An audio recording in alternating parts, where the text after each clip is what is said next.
তোমরা কি জানো নতুন ক্রিয়েটরদের কিন্তু নিতেছে পার্টনার প্রোগ্রামে? হ্যাঁ, তারাও কিন্তু এখন ভিউয়ার্স পেয়ে যাবে। অনেক জল্পনা কল্পনা আর দীর্ঘদিন অপেক্ষা করার পরে অবশেষে কিন্তু নতুন ক্রিয়েটরদেরকে পার্টনার প্রোগ্রামে নিতেছে। তাহলে চলো তোমাদেরকে দেখাই কোন কোন ইউটিউবার বা টিকটকার ভিউয়ার্স পাবে, তাদের চ্যানেলে কত সাবস্ক্রাইবার আছে বা কত ফলোয়ার আছে, তারা কি আদৌ ভিউয়ার্স পাওয়ার যোগ্য। সম্পূর্ণ ভিডিওটা দেখে তোমরাই না হয় কমেন্টে বইলা যেও তারা কি ভিউয়ার্স পাওয়ার যোগ্য নাকি যোগ্য না। তাহলে শুরুতেই যার কথা আমি বলবো সে হচ্ছে আমাদের বনেক্স ভাই, যার নামে কিন্তু পার্টনার প্রোগ্রামের লিস্টের 1 নম্বরে আছে। তার ইউটিউবে 4 মিলিয়ন সাবস্ক্রাইবার এবং টিকটকে প্রায় 7 লক্ষ ফলোয়ার আছে। তার ভিডিও বানানোর কোয়ালিটি এবং তার কন্টেন্ট কিন্তু আসলেই দুর্দান্ত এবং পার্সোনালি আমার কাছে অনেক বেশি ভালো লাগে। এরপরে 2 নম্বরের লিস্টে আছে কিন্তু কিং ভাই ওয়াইটি, যার কিনা ইউটিউবে 7 লক্ষ প্লাস সাবস্ক্রাইবার্স আর টিকটকে 65,000 ফলোয়ার্স আছে। পার্সোনালি তার ভিডিও আমার তেমন একটা দেখা হয় নাই, তোমরাই না হয় কমেন্টে বইলা জিও কিং ভাইয়ের ভিডিও কেমন হয়। 3 নম্বরে যার লিস্টে নাম আছে সে হচ্ছে হে হাসিব ওয়াইটি, যার কিনা ইউটিউবে 5 লক্ষ প্লাস সাবস্ক্রাইবার্স আছে আর টিকটকে 7 লক্ষেরও বেশি ফলোয়ার্স আছে। তার কন্টেন্ট তোমাদের কাছে কেমন লাগে অবশ্যই কমেন্টে বলে যাও। লিস্টের 4 নম্বরে যার নাম আছে সে হচ্ছে ওয়ান গেমিং, যার ইউটিউবে প্রায় 8 লক্ষেরও বেশি সাবস্ক্রাইবার্স আছে আর টিকটকে 61,000 এর মতো ফলোয়ার্স আছে। লিস্টের 5 নম্বরে আছে জুমা গেমিং, যাকে তোমরা হয়তো অনেকেই চিনো, যার কিনা ইউটিউবে 1 লক্ষেরও বেশি সাবস্ক্রাইবার্স আছে আর টিকটকে 5 লক্ষেরও বেশি ফলোয়ার্স আছে। যারা যারা এই পর্যন্ত ভিডিওটা দেখছো একটা লাইক করে দিও, আর যারা এখনো ফলো সাবস্ক্রাইব করো না একটু কষ্ট করে ফলো সাবস্ক্রাইব করে দিও।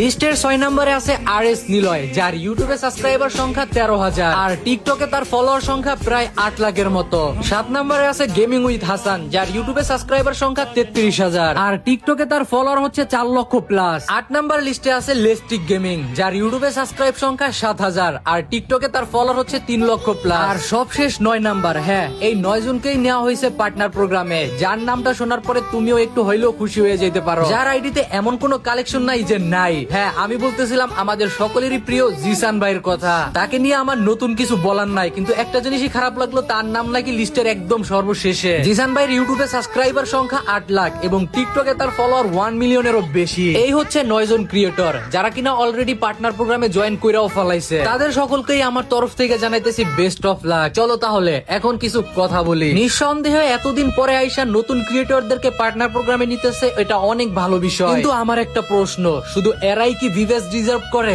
নাকি আরো অনেক ক্রিয়েটর আছে যাদের কিনা ভিউ ফলোয়ার কোনো কিছুই কম নাই, হয়তো তাদের থেকেও বেশিও আছে। উদাহরণ হিসেবে আমার কথাই বলতেছি, দেখো আমার ইউটিউবে সাবস্ক্রাইবার সংখ্যা প্রায় 70,000, ফেসবুকেও প্রায় 70,000 এর কাছাকাছি, টিকটকে আমার 2টা আইডি মিলাইয়া প্রায় 7 লাখ ফলোয়ার। ইভেন তোমরা যদি আমার ভিউ চেক করো ভাই, কোনো অংশেই আমার ভিউ কম নাই। এই যে 9 জন ক্রিয়েটরদেরকে যে ভিউয়ার্স দিতেছে ভাই, আমি তাদের কোনো দোষ দিতেছি না, তারা অবশ্যই ভিউয়ার্স ডিজার্ভ করে, কিন্তু ভাই আমাদের দোষটা কোথায়? আমরাও তো কষ্ট করে ভিডিও বানাই। ইভেন তোমরা যদি একটু ভালো মতো লক্ষ্য করো বা তাদের আইডি চেক করো, দেখবা ভাই আমি তাদের থেকে কোনো অংশেই কম নাই। শুধু আমি না, আমার মতো আরো অনেক ক্রিয়েটর আছে যারা কিনা সত্যি সত্যি ভিউয়ার্স ডিজার্ভ করে, আর এটা কিন্তু আমার থেকে ভালো তোমরাই জানো। সবশেষ আমি গেরিনাকে একটা কথাই বলবো, যাদেরকে ভিউয়ার্স দিচ্ছেন বেশ ভালো কথা, কিন্তু আমাদের কি আপনাদের চোখে পড়ে না?